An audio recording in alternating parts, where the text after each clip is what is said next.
Today, the rivers in major cities around the world will run green. Bars will be filled with people drinking green beer.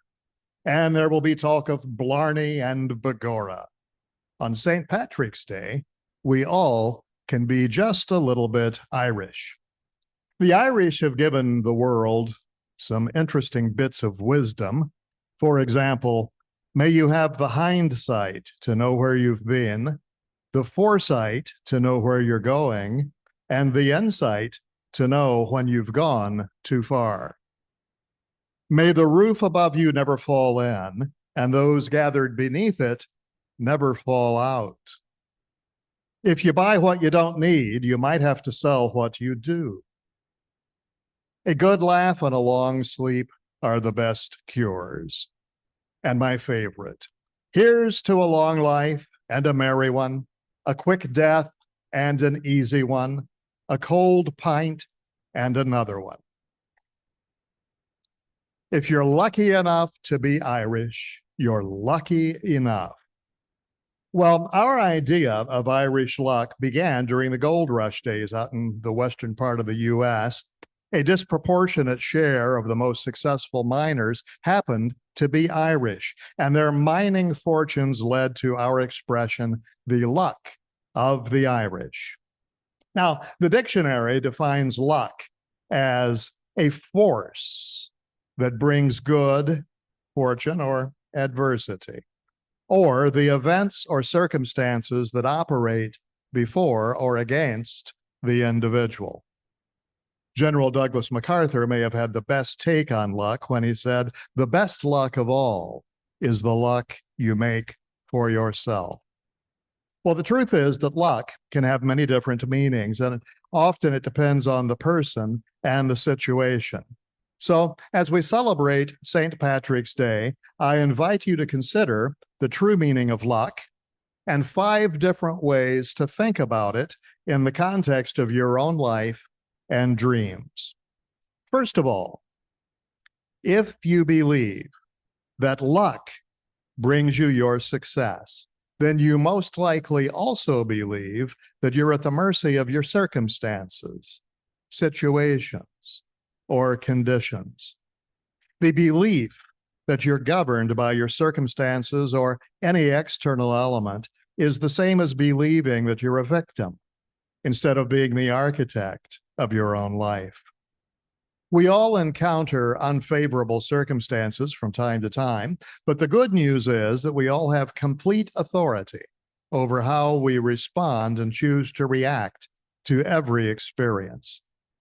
The Irish themselves have a long, difficult, and challenging history, including famines and invasions that took millions of lives. And there was even a time in this country when help wanted ads frequently included the line, "No Irish need apply."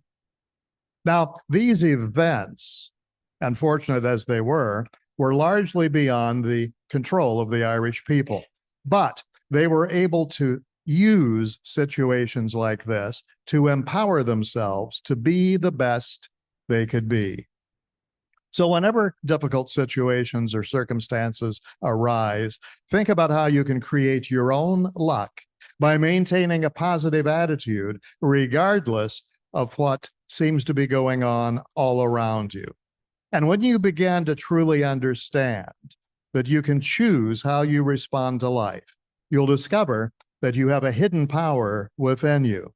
And it's the power to choose who you're going to be, no matter the circumstances, situations, or conditions. Our second idea is that successful people prepare for luck with purpose, effort, and focus. Successful people have a vision in mind, and they sustain that vision. And meanwhile, they put themselves into situations that have a high probability of getting the results they want. Now, to someone looking in from the outside, the end result may appear to be pure luck. However, the results really are due to receiving support in unexpected ways. And it's more than just having a vision. It's about doing something about the vision. There's an old saying, I'm a great believer in luck, and I find that the harder I work, the luckier I get. The great news is that you get to choose whether to believe that your journey to success will be difficult and require a lot of struggle, or you can choose to believe that things will work out for you, often in ways that may surprise you. And to help put you into a mindset of receiving positive support, try creating affirmations that keep your intention in mind and that make you more aware of the opportunities that are always presenting themselves to you. So if you'd like more luck in your life, start repeating positive statements to yourself on a regular basis.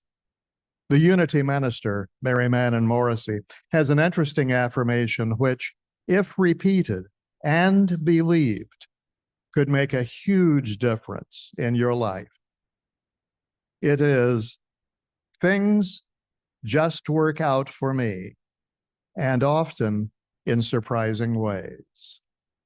Things just work out for me, and often in surprising ways. When you think about, pay attention to, and focus on the potential good that can come from any situation, you'll discover that you are always supported in surprising ways. Our third concept is that luck comes down to attitude. When unfavorable circumstances, situations, or conditions occur, it can be a challenge to maintain a positive attitude. However, the people who consider themselves lucky are the ones who recognize their own good fortune whenever and wherever it happens. They practice gratitude all the time, and they choose to view the world through a positive lens. Focusing on being grateful keeps your emotions aligned with what you desire to create. Gratitude helps you magnetize what you want, and it helps you stay happy and healthy as you continue on your success journey. Try this technique for attracting more luck into your life. Take a few minutes to write down 5 or even 10 things that you're grateful for, and put that list in your wallet or your purse. And then whenever you notice that you're indulging in negative thoughts about how bad things are, take out your list and remember all the good things on that list and focus on those. And as you train your mind to automatically focus more and more on what you're grateful for, it will be easier for you to maintain a positive attitude, and you'll move faster in the direction of your dreams, feeling as though luck is on your side. Our fourth concept is you don't create success, you attract success. Now, many people believe that having a clear vision of what you would love, defining your goals and dreams, and then pushing yourself to take action is all that it takes to manifest those goals and dreams. In reality, however, there is more to success and luck than just this. When you decide to commit to a life you love living, you become willing to do things you haven't done before. And when you do things you haven't done before, you put yourself in harmony with the circumstances, situations, or conditions that you've never experienced, and you begin to attract the support that you need. This is known as the law of attraction. And once you understand exactly how this law works and how to operate in harmony with it, you'll shift into a higher frequency of thought. And as a result, you'll begin experiencing a lot more freedom and flow in all areas of your life. Our fifth idea is that synchronicity happens. Notice the opportunity. Your world is a reflection of the person you're choosing to be. And the secret is that you don't get what you want or need, you get what you are. So, if you would love to have more luck in your life, commit to having a life you would love living by doing what you can with what you have. On a regular daily basis, remind yourself that things just work out for you. Say this to yourself even if, right now, you don't believe it. Things just work out for me, and often in surprising ways. When you repeat this to yourself regularly, you begin to imprint this thought onto your subconscious mind. Now, your subconscious mind does not know the difference between something that's real and already established and something that's vividly imagined. So as you do your affirmation regularly, you'll begin to notice that synchronicities or coincidences start popping up. The right person may appear at the right moment. You may get the right bit of information at the exact right time. And when this happens, be ready to take advantage of the divine opportunity. So, we can say that there's no such thing as luck, or we can say that what we think, feel, believe, and do is our four-leaf clover, our lucky charm. By choosing to take a different perspective on the meaning of the word luck, you may find that you have wonderful support from an invisible energy that loves you. And this energy is creating you and seeking to support you in whatever you're in harmony with. Well, are the Irish any luckier than anyone else? Probably not. But there may be things in Irish culture that have allowed them to survive and thrive when others might have given up. And perhaps we can attribute some of that to St. Patrick himself. Yes, there was a real St. Patrick, and he had an extraordinary life, one well worth studying. When he was just 16 years old, young Patrick was stolen from his home and forced to work as a slave in Ireland. For the next 6 years, he was made to live with and work for the people who kidnapped him. And I would imagine that he thought daily about escaping, running away, and maybe even getting even with his captors. Well, Patrick eventually did escape, and he returned home to England, where he could have lived out the rest of his days as a bitter, angry, resentful man who hated the Irish for the things that they had done to him. Or he could have taken the high road and forgiven his oppressors, possibly even pray for them, while staying comfortably in his safe and cozy home in England. But Patrick didn't just forgive them, and he didn't just pray for them. He chose to love them. He loved them so much that after he became a priest, he returned to Ireland to live with and minister to the Irish people. He looked at the very people who had hurt him, that had kidnapped him, that caused the darkest time in his life, and he saw people who needed his care. While living there, Patrick founded more than 700 churches, baptized thousands, helped establish Irish law, and was instrumental in the abolition of slavery. But from our point of view, in the science of mind, he's even more important for what he did not do, or rather, for what he failed to do. Because in Ireland, Patrick had to deal with the Druids and a form of Christianity that we might resonate with in many cases in our teaching. The Christianity that existed in Ireland at the time was a version taught by Pelagius, a Celtic Christian theologian whose teachings ran completely counter to those of St. Augustine. Now, I'm not going to bore you with the great theological debate, but basically the battle was between two contrasting ideas. Pelagius's idea of free will, that you always have a choice in life, and Augustine's idea of predestination, that your life is beyond your control, that your fate is in God's hands and there's not a thing you can do about it. Augustine also believed in something called original sin, that we are born as sinners and that the only thing which can save us is the grace of God. And that's solely up to God. And again, there's no way we could do anything about it. We're either saved or we're damned, and God gets to decide. Well, Pelagius denied the doctrine of original sin. He believed that we are born perfect, and that if we sin or make mistakes, it's our own decision.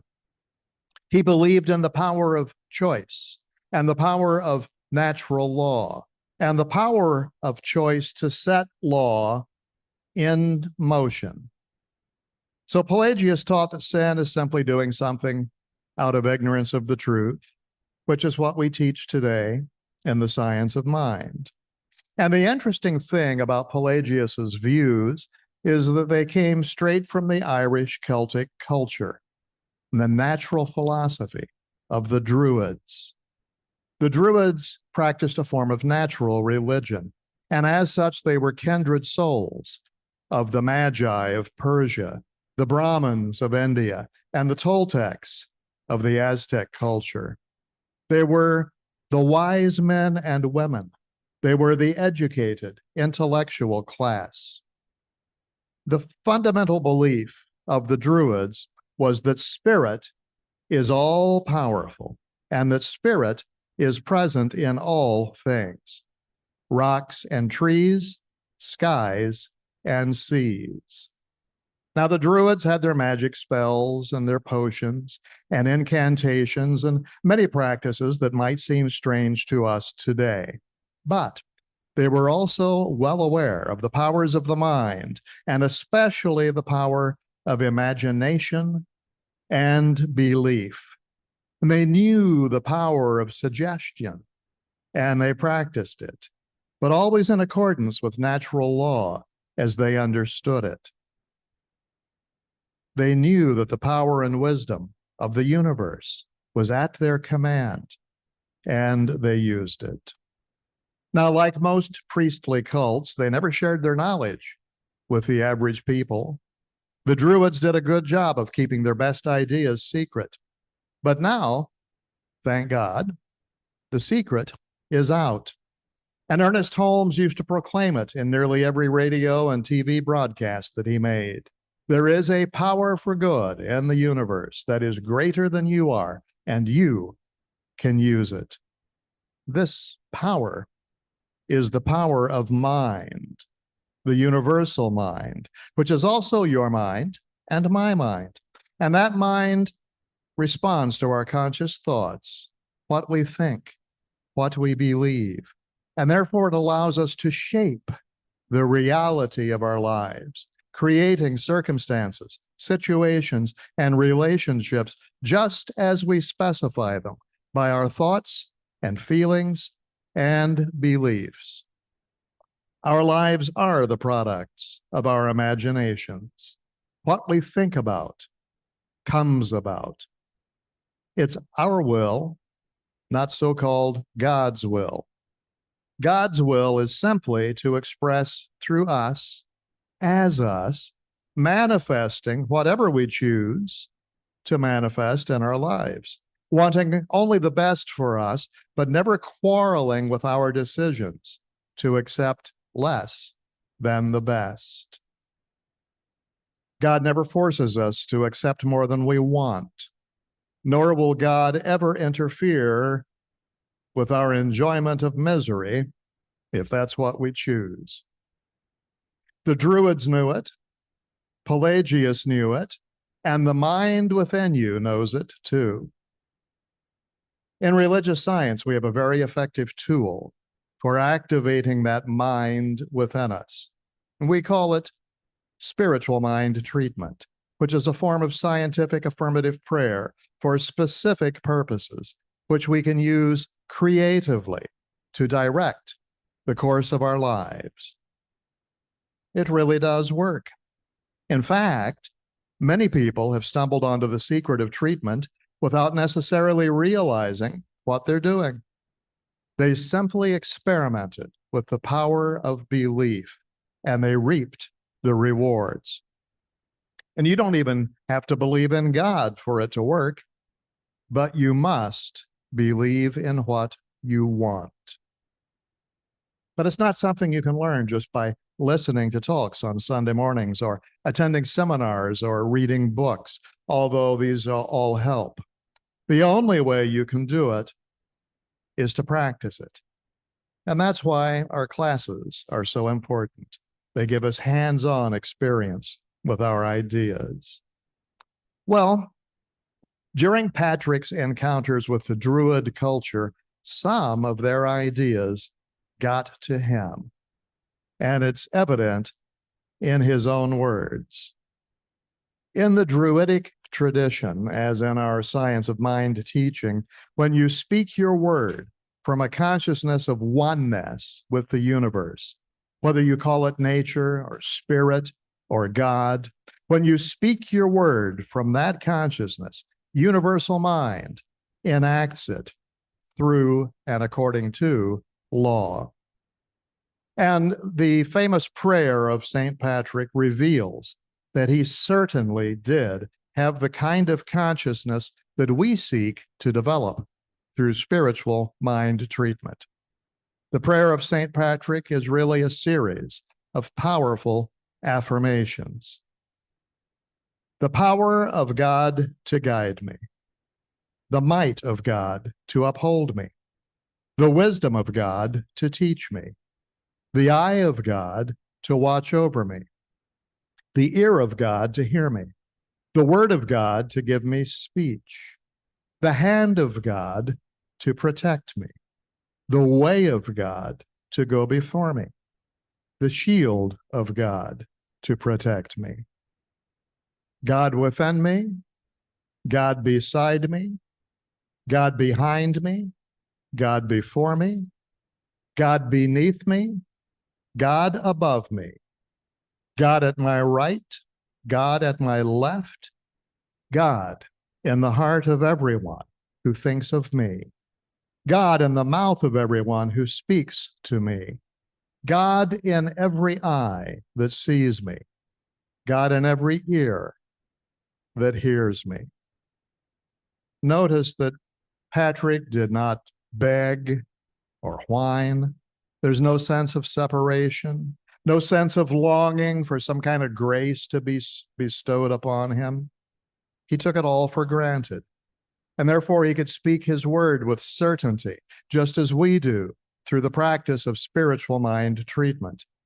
Patrick identified himself completely with God, and he recognized spirit in every person, including himself. So today, give thanks to St. Patrick for what he didn't accomplish. He didn't squash the magic of the Druids. He couldn't, because their ideas were based on natural laws, as our teaching is today. Irish or not, we can all be grateful that the Druids got to Patrick before Patrick got to the Druids. The power is within you, and your life can be as magical as you want it to be. But you have to call it forth. You can do anything you want with it as long as it doesn't violate natural law or seek to profit at another's expense. So, to create more luck in your life, consider the following. It's your attitude that creates your luck. Successful people prepare for luck with purpose, effort, and focus. You don't create success, you attract success. Intention creates synchronicity. Notice the opportunities that are always presenting themselves to you. And with this power at your command, you can be an agent of health and harmony, a free-flowing channel of abundance and prosperity. You can be a creative force for good. That is God's will for us, to use the power and intelligence of the universe as co-creators with God to bring greater good into our lives and the lives of others, to help make this world a better place. St. Augustine believed that we're all sinners and we had to wait to see if the grace of God would ever come into our lives, and that we had very little choice in the matter. The Druids knew that the Spirit of God is already here, expressing through us, ready, willing, and able to help us become what we truly believe we are capable of being. However, the Druids were very careful as to who they let know about their great secret. They believed that most people weren't ready for it. But we are ready. And now we know that the choice is up to us, not just to a chosen few, to all of us. You don't have to wait for anyone else to give you the key. You already have it. All you have to do is believe it, accept it, claim it, and use it. Things just work out for me, and often in surprising ways. St. Patrick claimed it. You can claim it too, because that's the way it is. That's the way it works. That's the luck of the Irish. And so, on this St. Patrick's Day, I leave you with an old Irish blessing. May your joys be as bright as the morning, and your sorrows merely be shadows that fade in the sunlight of love. May you have enough happiness to keep you sweet, enough trials to keep you strong, enough sorrow to keep you human and humble, enough hope to keep you happy, enough friends to give you comfort, enough faith and courage in yourself to banish sadness, enough wealth to meet your needs, and one thing more, enough determination to make each day a more wonderful day than the one before. Happy St. Patrick's Day. Namaste.